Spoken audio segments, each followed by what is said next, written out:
So I'm watching the press conference with Fabio Wardley and Jarrell Big Baby Miller. Now this thing got out of control fast. Even Frank Warren was trying to calm Jarrell Miller down. He was apologizing for the language. Jarrell Miller, man, you know what's interesting about this dude? He's going up to Fabio Wardley talking about some song that he heard where it was a diss track, and he was saying, where I'm from, that's a death track. Like, like you talking like he wants to kill him or something in his mind. And Fabio's like, I don't know what he's talking about. He said, if I did it, I'd own up to it, but I don't know what you're talking about. The strange thing about Jarrell Miller, too, besides just going off all the time, is like, what makes you think you can talk about other people and say all type of foul stuff, but they can't say nothing to you? Like, and then when he was up talking about, like, I dare you to say it. Say it. Say it. I would have said it so fast. I'd have said it like that just because he told me not to. I dare you to say it. Like, why would a dude that can punch be afraid of a guy that can't punch? It's like he has an M16 and you got a Swiss Army knife. Like, all you got is this, man. He needs to humble himself real fast. And after he got beat by Daniel Dubois, he sounded humble. But, a little time goes by, he starts feeling himself again, making excuses about having a short training camp and all that. And trainer James Bashir, who I've had on the show many times, we talk, a lot on the phone, and he was in the corner of Jarrell Miller, and Jarrell was really tired that Daniel Dubois fight. Now, maybe that was from a lack of preparation. Who knows? It's just odd to me how a dude thinks he can say all types of profane things about other people, but he expects these guys not to come back at him with something. It's a two-way street in boxing, man. Unfortunately, nobody's afraid really of a dude that just does a lot of talking but ain't really knocking people out like that. Now, if this was Mike Tyson or Lennox Lewis or Razor Ruddock talking crazy, people might be like, oh, shoot, like this dude be flying heads without a runway. But when you're doing all this talking and people are going the distance with you, and you're just wearing them down, that doesn't strike fear in the heart of a dude that just caved someone's face in. And I think he has to rev himself up because in the back of his mind, he knows that. He knows that Fabio Wardley might weigh a lot less than him, but Fabio Wardley's the puncher of the two. Jarrell Miller's in trouble. And see, he gets fooled by these British accents. In fact, I went back to watch his press conference with AJ. He gets fooled by these dudes with their British accents. That ain't got nothing to do with anything. Nothing to do with anything. You can go to these foreign countries with your westernized arrogance and get sent home with your tail tucked between your legs. Just because you grew up on gangster rap don't mean nothing when you get these up. That don't mean anything. But Jarrell Miller is just constantly trying to talk tough to these dudes. And he looked real big. I don't know if it was the shirt he was wearing. I know they say the camera adds 10 pounds or whatever, but he looked really, really big. I don't know why he has to come in at 300 anything. To me, that shows a lack of discipline. Why are you 300 pounds?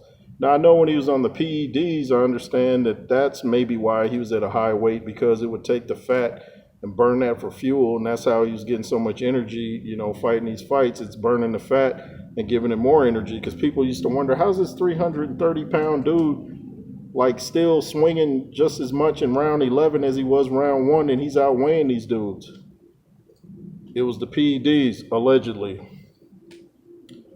But personally, man, I just don't know the mindset of a dude that feels he has to talk that way to his opponents just to get himself revved up. It's just somebody in the comments on a different channel was talking about they thought it was roid rage, and it almost seemed like it.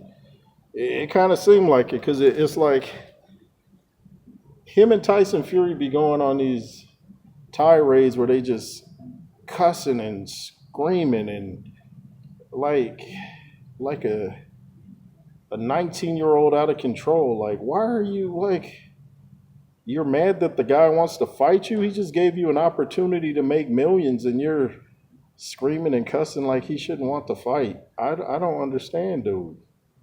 Now, his manager that I just did a video about, he came on. He was typing some more and said maybe I could meet him at one of the fights and we talk and that. That's cool, man.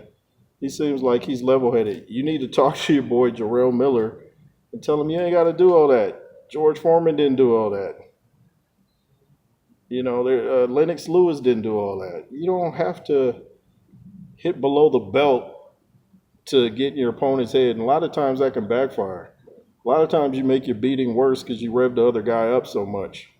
Like in the NFL, when they hear another team is doing a lot of this, they'll put that clipping on their locker and remember it. And that team that stays quiet usually goes out and tears the other team up because they're focused while the other team is doing all this. It's just best not to run your mouth too much because say you lose, then you got to come back with humble pie again and come up with another excuse. Well, you know what? I had strep throat and, that's why I lost the fight. I had a hangnail, but if I didn't have that hangnail, Wardley would have been in trouble. Just do your training, sell the fight the best you can. There's no need to drop all the stuff he was dropping, man. All the bad language, man. It's just not. I guess it's just product of our environment. That's what westernized culture has become. A bunch of bad words and no hands. Now, of course, I'm not saying that Jarrell Miller can't box. He can box. He's a decent fighter. He's not a world beater. He's not going to go down as one of the greats unless he really does something spectacular that I don't see coming. But you just want to keep it classy, man. You want to keep it classy. Do you see Usyk behaving like this? No, and he's cleaned out the division pretty much. Some people just think everything is level 10 when it's not. You have a fight, prepare for it mentally. If this is how you prepare for a fight, by cussing out your opponent, that's not doing much of anything at that level. This is not club fighting. This is world championship boxing.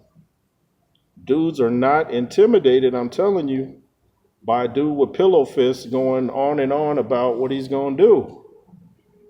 Because the dude you're talking to just caved someone's face in literally. And he didn't look intimidated. Some people in the comments were talking about Wardley looked scared. No, he didn't look scared. Absolutely not. Jarrell even made a comment about dirty diapers and throwing them out. And Fabio's like, what does that even mean? That's what I was saying. I was like, that didn't make sense. And some of his jokes are just lame. Like, I saw one he made against AJ.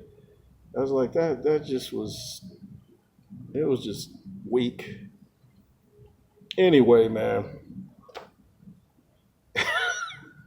If you guys haven't seen the press conference between Jarrell Big Baby Miller and Fabio Wardley, make sure you're watching without your young ones in the room because it sounds like an NWA album.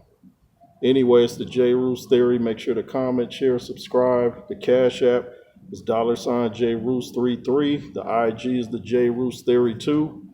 LSR forever. And be fearless. Yay to the yay.